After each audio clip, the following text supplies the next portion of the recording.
Oh boy, it's always fun to Father Ken cook. Can you guys see okay? Oh, okay. Is this better? Is this better?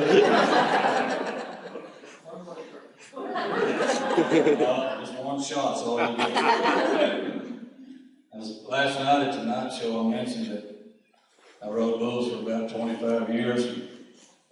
Chris rode bulls, and went a bull ride in 1977 in Louisville, Texas, and they paid me and they give me this buckle.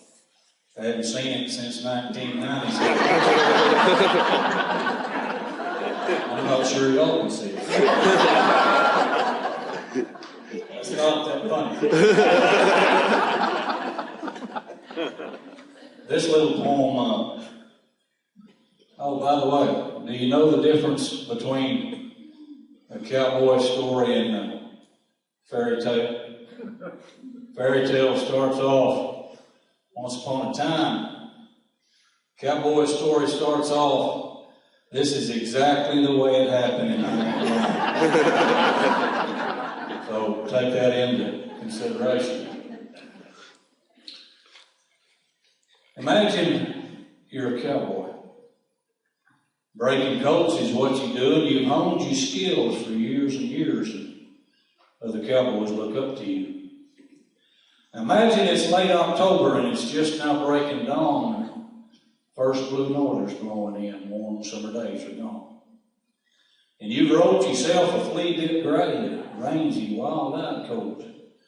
Hand over hand you walked, you twined, just about to take a hold, when from underneath the loafing shed you hear a voice not soft and sweet, loud and overwhelming. It's your neighbor, Shorthorn Pete. Now Pete neighbors to you on the north across Persimmon Creek, but when you're in the breaking pens, he's by 10 times a week. Now Pete's physique, let's call it picturesque. No, let's just tell it straight. His waistline measures 46, the inseam 28. His hair is wild and kinky against his head. It's matted flat. It's filthy, greasy, grimy like the sweat down around his hat. The snooze has rotted most his teeth. On one he must have pinned, yet he can spit tobacco juice 10 yards in the wind. And he talks real loud and boisterous because his hearing ain't so great. His voice is shrill and squealy like a pig stuck beneath a gate. When you need him, you can't find him. When you don't, he's underfoot, but when the going's rank and scary, well, old Petey won't stay put. Now, imagine you're the flea-bit gray. And you're just past 2 years old, and some bad bow-legged cowboy's got you roped and in his hold. Well, you don't take it kindly, you miss the freedom of the range. Well, if this puncher gets his way, that's all about to change. And he smooched you round the round pen for seems 3 weeks down today, and this A-fork's got you soared up some. By gosh, somebody's going to pay. And Pete stops by to visit, and making matters worse, and the puncher's left you bitted up, and you're about to die of thirst. Your attitude adjusts itself, because now Pete, he wants to ride. And Pete don't seem concerned at all. Them gut hooks grab your hide. Then Pete begins to squealing in that loud, obnoxious way, even though you're gentle some. Fact is, you just can't stay. So you scatter rocks and kick the moon, show your belly to the sun. You bawl and squall and beller like a banshee on the run.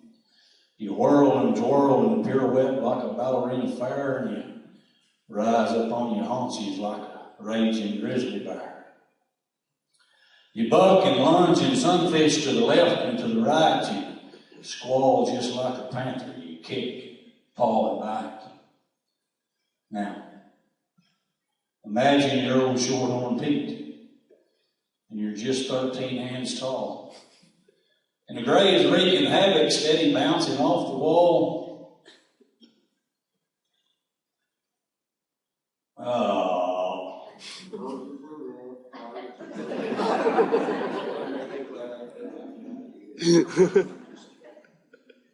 Steady bouncing off the wall.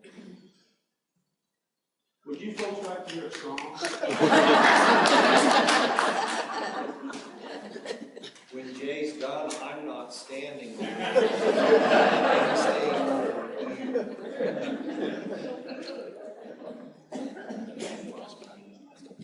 This will get better.